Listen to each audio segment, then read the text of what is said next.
चंद्रपूर महापालिका निवडणुकीमध्ये काँग्रेसला सर्वाधिक जागा मिळाल्या, पण महापौर बसला भाजपचा।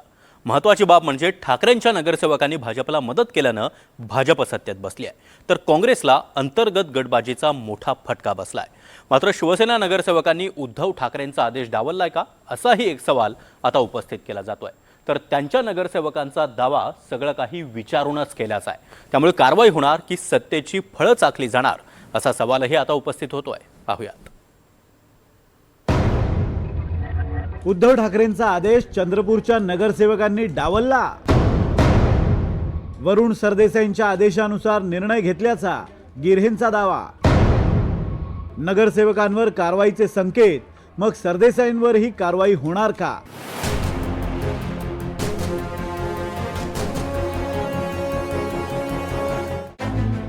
चंद्रपुरात सर्वात मोठा पक्ष असूनही काँग्रेसवर विरोधी बाकांवर बसण्याची पाळी आली आहे।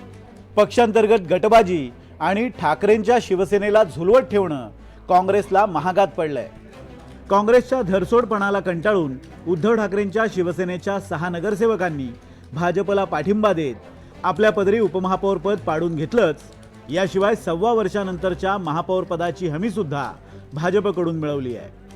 हा काँग्रेससाठी मोठा धक्का आहेच, पण ठाकरेंसाठी सुद्धा ही राजकीय घडामोड म्हणजे चिंतेचा विषय ठरली आहे। उद्धव ठाकरे यांनी चंद्रपूरमध्ये कोणत्याही परिस्थितीत भाजपसोबत न जाण्याचा निर्णय घेतला होता। मंगळवारी सकाळी महापौर पदाच्या निवडणुकीपूर्वी ठाकरेंच्या शिवसेनेचे नेते संजय राऊतांनीही ही बाब आपल्या पत्रकार परिषदेतून स्पष्ट केली होती। तरीही चंद्रपूरमधील ठाकरे गटाच्या स्थानिक पदाधिकाऱ्यांनी भाजपला पाठिंबा देण्याचा निर्णय घेतल्यानं आश्चर्य व्यक्त केले जात आहे। भाजपसोबत जाण्याबाबतची कोणतीही माहिती पक्ष नेतृत्वाला न देता परस्पर निर्णय घेतल्यानं ठाकरे गटाचे चंद्रपूरमधील जिल्हाप्रमुख संदीप गिऱ्हे आणि शिवसेनेच्या 6 नगरसेवकांवर शिस्तभंगाची कारवाई होण्याची शक्यता व्यक्त केली जाते आहे। मात्र ठाकरेंच्या शिवसेनेतल्या विश्वसनीय सूत्रांनी दिलेल्या माहितीनुसार चंद्रपुरातील ठाकरे गटाची प्रत्येक घडामोड आमदार वरुण सरदेसाईंच्या कानावर घातली जात होती। काँग्रेससोबत सत्ता वाटपाची बोलणी फिसकटताच विजय वडेट्टीवारांच्या घरी झालेल्या बैठकीतून संतापानं बाहेर पडलेल्या शिवसेना गटनेते संदीप गिऱ्हेंनी हा सगळा प्रकार आमदार वरुण सरदेसाईंना सांगितला होता।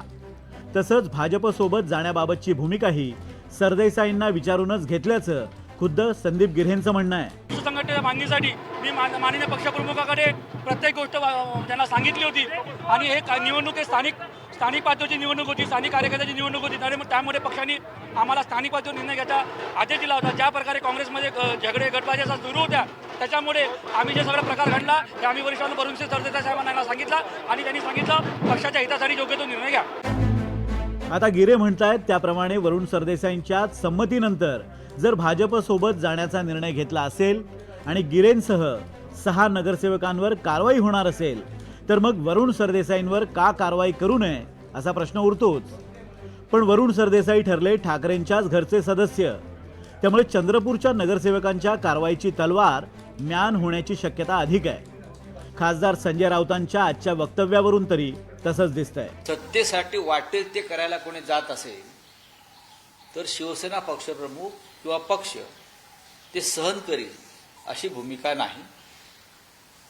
उद्या आजच आम्ही उद्धवजींना भेटू, उद्धवजीशी चर्चा करू आणि त्यानंतर पक्षप्रमुख निर्णय घेतील। पण पक्षप्रमुखांची भूमिका अत्यंत स्पष्ट आणि परखड होती। विरोधी पक्षात बसावं लागलं तरी चालेल, हे लक्षात घ्या। विरोधी पक्षात बसावं लागलं तरी चालेल ही त्यांची वारंवार भूमिका राहिली या सगळ्या चंद्रपूरच्या विषयामध्ये।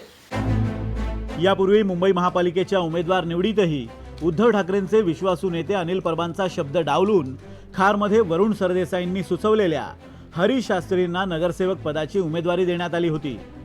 त्यामुळे अनिल परब नाराज असल्याची चर्चा तर रंगली होतीच, पण पक्षात वरुण सरदेसाईंचं वाढतं प्रस्तही अधोरेखित झालं होतं।